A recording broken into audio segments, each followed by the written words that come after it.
રોવા પડે છે બા. એવા સંકટ, એવી કસોટી, અનેક દુખડા પડે ને બા.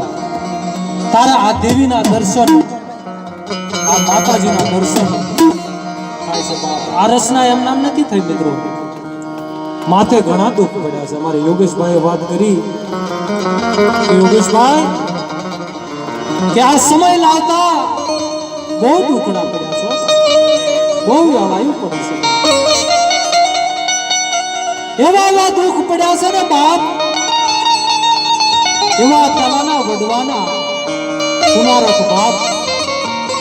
એ પુનારક કાંઈક ટેલ્યું આવડી આ જગત માથે આવી જાય છે ને બાપ.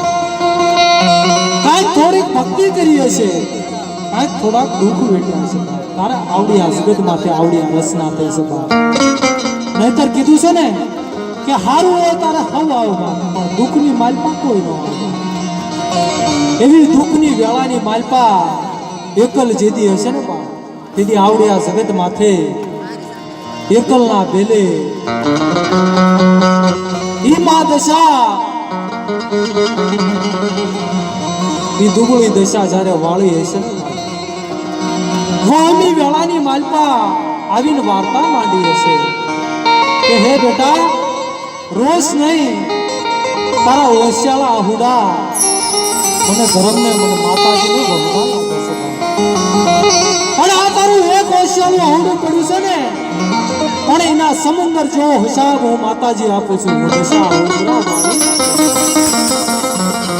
અને આ જગ્યા માથે 52 હાથનો નેજો ચડાવું, ઈ નેજાની માલપા કોઈ દુખિયા આવે, કોઈ રોગિયા આવે, કોઈ વાંજિયા આવે, કોઈ 60-70 વર્ષની જડું થઈ ગઈ હોય અને હવાસર માટીની ખોટ વધારે જગતની માલપા કોઈ દુઃખ ન ભાંગે ને, તેથી આ ઉમરા વાળીએ વાર્તા માંડી હશે કે મારી વસ્તી, હે મારી નાની મોટી વસ્તી વિશ્વ ને એથી આ જગ્યામાં આવો જો રાજા હું બનું છું. કોઈ મારી દુબળી વસ્તી છે કે આંગળી સિંધે અને આ કોસાનો ઉતર લેતી પાછી પડી દો ને, તેથી મને ઉમરા વાળીએ ખાધે ખોટ લાગે ભાઈ. પણ આ તો કોઈ ગરીબાએ કોઈ સજણનું ઝાડવું આવડી આ જગતમાંથી થયું હશે ને, તારે એ ભક્તિની માયા લાગી છે. એવા સુશીલાબેન જે હાલમાં માતાજીએ ટેલ હોપી છે, ભુવા પણ એ સુપ્રત કરી છે. એવા યોગેશભાઈએ વાત કરી અમારે કે આ જગત માથે એક વરા અને 26 દીવ માથે વહી ગયા. દેવીની ભક્તિ હાટવો તોય દેવી દયાનો સાગર છે ભાઈ. દેવી આવીને ઊભી રહી, માતાજી આવીને ઊભી રહી ઉમરા વાળી કે રતન કરીશ ને મારી સુશીલા,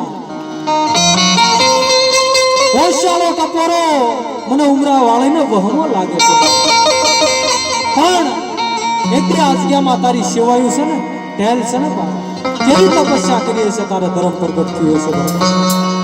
એક વર્ષ અને 26 દી માથે વયા ગયા બાપ. નહીં જળ, નહીં અણ, નહીં પાણી મિત્રો.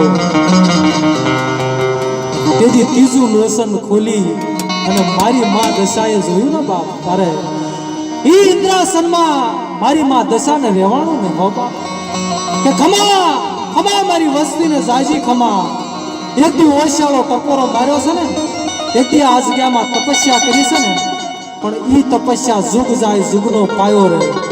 સાદો પુરુષ 9 લાખ તારા અને તા સુધી જોઈને તેજ જવા દઉં, એની તપસ્યા જવા દઉં ને, તેને મને ઉમરા વાળી મેલડી મને દશાને ખાધે ખોટ લાગે.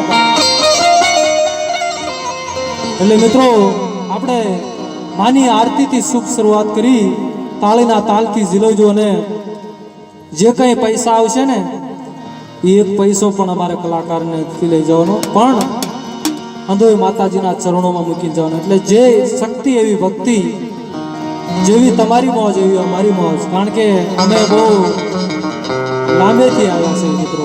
કીધું છે ને લાખ પૌના લાખ પંથના ગવેથી આવ્યા છે. એટલે મિત્રો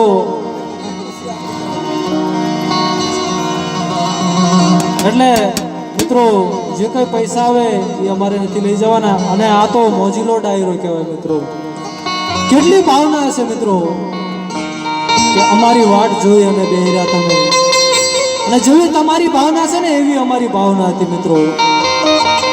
સવારે મિત્રો 10 વાગે નીકળ્યા હતા, આ જગત માટે પહોંચતા 10 વાગ્યા મિત્રો. 12 કલાકની પંથ કાપી, મુસાફરી કાપી મિત્રો આવ્યા છે. કારણ કે ભાવના વસ્તુ હતી ને કે એક વખત તો અમારે છોટાઉદેપુર અને કવાંટ, એમાં અમારા પંખીના માળા જેવડું ગામ ભેરાતની જગતમાં પ્રોગ્રામ કરવો મિત્રો. કારણ કે અમારા યોગેશભાઈનો બહુ ભાવ હતો. એ કહેતા કે બાનું નથી આપ્યું મિત્રો. મેં કીધું ભલા માણસો, બાનું નથી, એક તમારી જબાન છે ને એ મોટી વસ્તુ છે ભાઈ, એથી મોટી વસ્તુ નથી ભાઈ.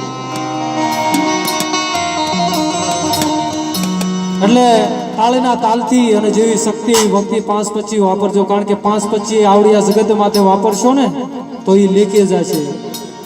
કારણ કે કોઈ એવી દુબળી વેળા, કોઈ વહમી વેળાની માલપા,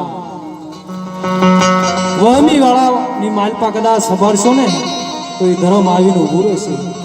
કોઈ એવા સમય આવવાનો હદે દેવી આ માતાજી મારી માં દશા ઉમરાવાળી, પણ કોઈ એવી નબળી વેળા આવી ગઈ હોય તો ઈ નબળી વેળાની માલપા મારી માં ઉમરાવાળી 17નો સાયો રાખે. કારણ કે એના ખાતામાં 5-25 વપરાણા ના તો બાકી તો, કારણ કે સમયે સમયે સાંભળે ધર્મ, કાયમ કાયમ ન સાંભળે. આવો કદાચ કોઈ માતાજીનો સાયા આવી ગયો હોય એની વેળા વખત અને હાસો નાભીનો સુવાસો પગી ગયો હોય ને, અંતરનો સુવાસો, ત્યારે એ દુખિયાના દુઃખ ભાંગીને ઉભા છે. સમયે સાંભળે બાપ, કાયમ ન સાંભળે. અને એ સમયે કદાચ એવો પુકાર પાડો ને વેળાની માલપા, તારે એ વેળા વેળાની સાયા બની દેશે મિત્રો. આ શબ્દ, આ વેણ કોને સમજાય? દુખિયા માણા કોઈ વહમી વેળા પડી છે બાપ, દુઃખના મારા મરેલા બાપ એના આ વેણ સમજાય. કારણ કે આ અમારી દેવી પૂજક સમાજની વાણી છે મિત્રો. સમજો એને સમજાય. કારણ કે અમારો દેવી પૂજક સમાજ છે ને બહુ દુખીઓ છે બાપ, બહુ વૈરાગી છે બાપ. એક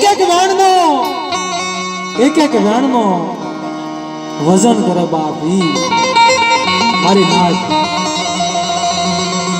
અને ઈ વેણ જેમ હસડા હોય ને, સાયરના કાંઠે, સરોવરના કાંઠે હસડા હોય, ઈ હાસા ઝીંડુ રતનનો સારો સડે બાપ, બાકી નો સડે બાપ. એમ અમારો સમાજ છે ને દેવી પૂજક સમાજ, ઈ હાસા વેણ, હાસા કાયદા અને હાસા એક એક સુવાસાનો વજન કરે છે બાપ. એની વડે આ ભરાતાની જગત માથે અમારું વવલકા કુળ હોય, કોઈ રાઠવા કુળ હોય, એવા અલગ અલગ કુળ હોય, એવા હસલા હશે મિત્રો અંદર. કીધું છે ને કોઈ દુખિયા, કોઈ રોગિયા, કોઈ વાંજ્યા, અલગ અલગ દુઃખના મારેલા હશે બાપ. પણ કોઈ સમયની માલપા એવી પુકાર સાંભળે છે, કોઈ હાસા નાદીના પુકારથી સાંભળે છે, પણ આસો સુવાસો જોઈ હો બાપ.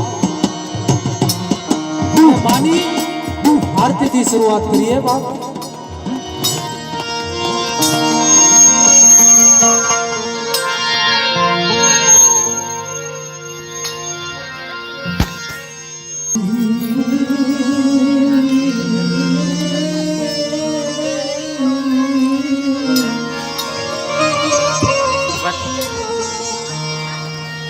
હે આરતી ભેરા